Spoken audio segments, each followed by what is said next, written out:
अरावली की पहाड़ियों में हो रहे अवैध कब्जे को लेकर अब वन विभाग पूरी तरह से एक्शन मोड में है। इसी कड़ी में विभाग ने अरावली में अवैध फार्म हाउस पर कार्रवाई के लिए पीला पंजा चलाने का प्लान तैयार कर लिया है, जिसके लिए गुरुग्राम वन विभाग ने अवैध फार्म हाउस और कब्जों का सर्वे करना शुरू कर दिया है। दरअसल सुप्रीम कोर्ट ने यह आदेश दिए हैं कि अरावली के क्षेत्र में जितने भी अवैध निर्माण हैं उनको जल्द से जल्द हटाया जाए। आपको बता दें कि अरावली क्षेत्र में 500 से ज्यादा फार्म हाउस हैं, जिसमें से पिछले दिनों 430 अवैध फार्म हाउसों को चिन्हित कर उनकी सूची सोहना नगर परिषद को सौंपी गई थी।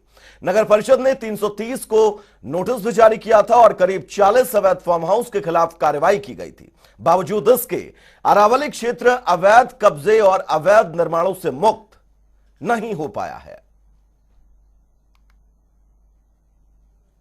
माननीय सुप्रीम कोर्ट ने 23 जुलाई को आदेश दिए हैं जितने भी फॉरेस्ट एरियाज हैं जिसमें जो भी अनऑथराइज्ड कंस्ट्रक्शन है वो हटाए जाने चाहिए। इसके लिए पूर्व में भी हमने कंस्ट्रक्शन जो अरावली में पीएनपी एरिया में जो भी कंस्ट्रक्शन है एक बार लिस्ट बनाई थी, उनके जगह हटाने की कार्रवाई चल रही है। अब माननीय सुप्रीम कोर्ट के आदेश के मद्देनजर रखते हुए इन पर हम दोबारा से एक्सरसाइज कर रहे हैं कि कौन कौन से एरिया जो है आपके एनक्लोज्ड हैं और उस पर जो है नियमानुसार कार्रवाई करके हटाया जाए। इस खबर पर तमाम जानकारी के लिए हमारे सहयोगी नीरज वशिष्ठ जुड़े हुए हैं। नीरज, अरावली होगी क्लीन, इसके आगे एक सवालिया निशान लगा रहता था, लेकिन सुप्रीम कोर्ट का फैसला और उसके बाद यह आदेश कि इन तमाम अवैध निर्माणों को क्लीन किया जाए, क्या यह क्वेश्चन मार्क अब हट जाएगा? बिल्कुल, देखिए भविष्य अपने आप में बड़ा सवाल जरूर है, क्योंकि 1990 में सुप्रीम कोर्ट ने अरावली की पर्वत श्रृंखला को गैर मुमकिन पहाड़ माना था और इसी के तहत इसको वन क्षेत्र भी माना गया था। लेकिन उसके बाद से जिस तरह से लगातार यहाँ पे कंस्ट्रक्शन का कारोबार चला है, हजारों पेड़ों की कटाई करके, अपने आप में बड़ा सवाल जरूर है।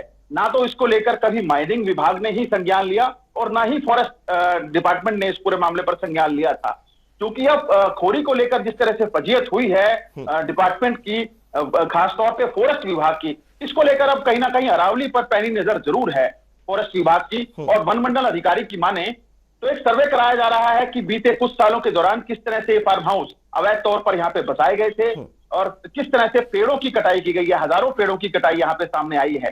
तो ये एक हफ्ते के अंदर जरूर सर्वे पूरे हो जाएगा, जिसके बाद कार्रवाई की बात की जा रही है। वो तमाम जो रिपोर्ट है वो मुख्यालय को भेजे जाएंगी और मुख्यालय इस पर संज्ञान लेगा कि तमाम फार्म हाउस के खिलाफ क्या कुछ माकूल कार्रवाई की जाए। लेकिन सुप्रीम कोर्ट ने और एनजीटी ने लगातार हरियाणा सरकार की कार्यशैली को कटघरे में रखा है, जिला प्रशासन की कार्यशैली को कटघरे में रखा है, सवाल जवाब तलब किए गए हैं। लेकिन बावजूद इसके लगातार हजारों पेड़ों की कटाई की गई। न केवल पेड़ों की कटाई की गई बल्कि माइनिंग की गई। माइनिंग के बाद इन फार्म हाउसों को यहाँ पे बसाया गया। जी नीरज, इन तमाम खबरों के साथ अरावली पर अवैध निर्माण को लेकर आप शुरुआत से जुड़े हुए हैं, क्या कुछ कहना है इन अवैध फार्म निर्माण जिन्होंने करवाए हैं उनका? इस पूरी प्रक्रिया पर शासन प्रशासन का क्या कुछ कहना है कि कब तक क्लीन स्वीप कर देंगे, अरावली को पूरी तरह से क्लीन कर देंगे?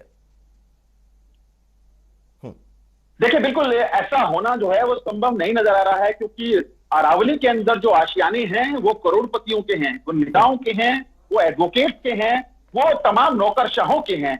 तो ऐसे में खोरी गांव को जो खाली कराना था या फिर उस पर कब्जा उसको विहीन करना था वो जरूर आसान था। लेकिन अब इन करोड़पतियों के फार्म हाउस को कैसे जमींदोज किया जाएगा, कैसे इस पहाड़ को जो है वो गैर मुमकिन पहाड़ के ऊपर विकसित किया जाएगा, या फिर कैसे इस पर्वत श्रृंखला के ऊपर जिस तरह से हजारों पेड़ों की कटाई की गई थी किसी के खिलाफ कोई एक्शन नहीं लिया गया, ये तमाम बड़े सवाल हैं जिनका कि अधिकारियों को जवाब देना है। लेकिन भविष्य बिना आधिकारिक मिलीभगत के इतनी बड़ी ऐसी आवासीय कॉलोनी को बसाना मुमकिन नहीं है।